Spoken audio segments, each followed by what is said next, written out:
Здравствуйте! Вы смотрите Stop Fake News, 16-й еженедельный выпуск опровержения неправдивых новостей о событиях в Украине. С вами в студии Алина Суганяка и Марго Гонтар. В этом выпуске вы услышите о том, как Александр Гордон в эфире Первого канала зачитал выдуманную цитату пресс-секретаря Госдепа США, как российские СМИ переврали доклад ООН о ситуации в Украине и о том, кому украинские канадцы принесли торт с нецензурной надписью.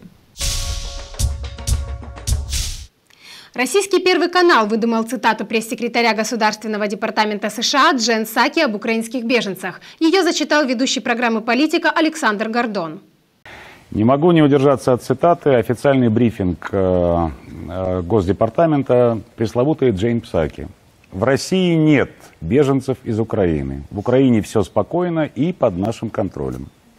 Мэтт Ли, известный журналист, который ее все время допрашивает. А кто эти женщины и дети, которые прибывают в большом количестве в различные области России? Ответ меня потряс. Думаю, вас тоже. Это просто туристы. Например, говорят, в Ростовских горах прекрасный лечебный горный воздух. Но на самом деле пресс-секретарь Госдепа США ничего подобного не говорила. Российское издание «Слон» связалось с журналистом Мэттом Ли, чтобы уточнить детали.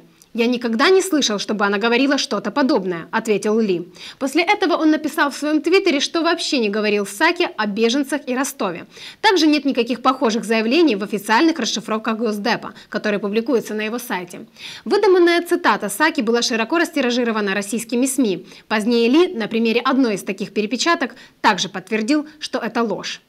Российская СМИ, предположительно телеканал НТВ, в своем сюжете заявила, что украинские солдаты убивают своих дезертиров. Для того, чтобы ложь была убедительной, они вырвали из контекста и подставили слова украинского военного, который якобы говорит о том, что лично будет стрелять в солдата, который покинет поле боя. Впрочем, добровольно сложить оружие и отступить не дают. Команда «Ни шагу назад» действует повсеместно. С теми, кто не хочет стрелять по собственным собратьям, разговор у карателей короткий. Как только какой-нибудь боец из нашего подразделения с такими мыслями покинет периметр этого ограждения, я лично стрельну ему как не в затылок, так в голову. Вот полное видео этого интервью. А от дивись, тут Life News вчора показував, що заходили ви в будинки, розстрілювали людей. Это все дезинформация, такого нет.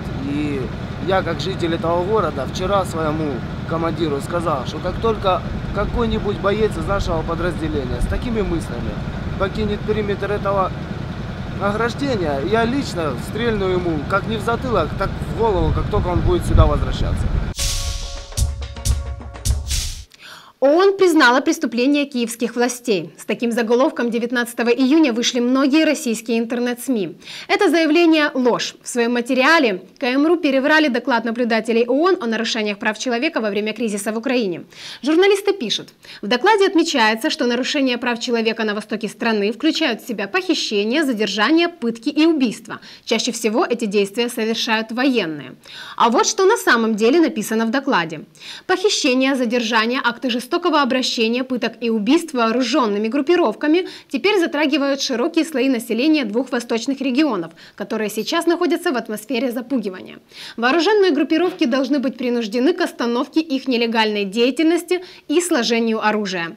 Перед этим во втором и третьем пункте доклада говорится, что вооруженные люди физически захватывали большинство ключевых публичных и административных строений в городах Донецкой и Луганской области, где объявили виртуальную независимость. Также составители доклада отметили рост количества оружия и вооруженных людей в этих регионах, которые в том числе прибывали из России, а также Чечни и других регионов Северного Кавказа. Далее в фейковой новости сказано, по данным ООН, всего с апреля по июнь обеими сторонами конфликта были похищены 387 человек, среди которых 39 журналистов. На самом деле ООН пишет о похищении этих людей не обеими сторонами конфликта, а лишь вооруженными группировками. В программе «Вести» телеканала «Россия-24» вышел сюжет под названием «Сторонники Майдана принесли детям торт с нецензурной надписью». Ну вот где и как можно цивилизованно выражать свой протест, украинских националистов, похоже, уже не совсем заботят. В Канаде сторонники Майдана явились в русский детский культурный центр. С собой непрошенные гости принесли торт с нецензурной надписью. Что в головах этих людей, в чем дети виноваты? Вопрос, конечно, открытый. Ну а чем в итоге закончилась эта, с позволения, акция, расскажет Евгения Земцова. Место для выражения своих политических взглядов молодые люди выбрали, мягко говоря, не слишком патриотичное. Детский культурный центр в Торонто. Способ донести свою точку зрения тоже неоднозначный. Вместо вполне привычного западному менталитету митинга с лозунгами и плакатами, борцы за национальную идею принесли в приемную организации торт, украшенный нецензурной бранью. Дети, конечно же, не виноваты. Дело в том, что представители украинской диаспоры в Канаде принесли торт и плакат «Bloody Killer» не детям, а представителям консульства Российской Федерации. На своей странице в Facebook один из участников акции объяснил свои действия так. 14 июня террористы, которые спонсируются Кремлем, сбили самолет с 49 пассажирами на борту. В тот же день я нашел объявление, что Генеральное консульство Российской Федерации приезжают в Виннипег для возобновления паспортов для российских граждан. Я и мои друзья решили воспользоваться возможностью передать наше послание официальному представительству страны. Когда мы зашли внутрь, обнаружилось, что это по факту школьное помещение. Тем не менее, программа «Вести» умолчала тот факт, что украинцы не знали, что паспортный стол будет работать в детском образовательном центре, и то, что центр закрыт на летние каникулы, и занятий там не было. На видео слышны детские голоса. Предположительно, это дети, которых взрослые взяли с собой. Команда StopFake не осуждает и не поддерживает эти действия. Мы лишь хотим предоставить вам достоверную информацию об этом инциденте. Ряд украинских интернет-СМИ 23 июня распространил информацию о том, что президент Беларуси Александр Лукашенко якобы именно в этот день дал распоряжение приостановить транзит российского газа в Европу через свою территорию. В подтверждение этих слов некоторые сайты опубликовали видео разговора Александра Лукашенко с министром иностранных дел России Сергеем Лавровым. Президент Александр Лукашенко поручил сегодня правительству прекратить транзит российского газа через территорию Беларуси. Эта мера вынуждена и продолжится до тех пор, пока «Газпром» не погасит свой долг за транзит 260 миллионов долларов. «Газпром» должен нам 70 миллионов, если провести взаимозачет.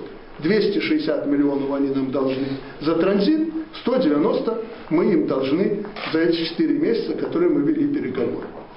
Это абсолютно точно, и они это признают. Но этот разговор состоялся еще 4 года назад. И сейчас Александр Лукашенко не собирается перекрывать транзит российского газа в Европу. Это только небольшая часть тех фейков, которые появились на прошлой неделе. На нашем сайте stopfake.org вы можете также прочитать о том, что правый сектор не отказывался от перемирия, увидеть очередное старое фото погибшего ребенка, которое выдают за события в Славянске, и многое другое.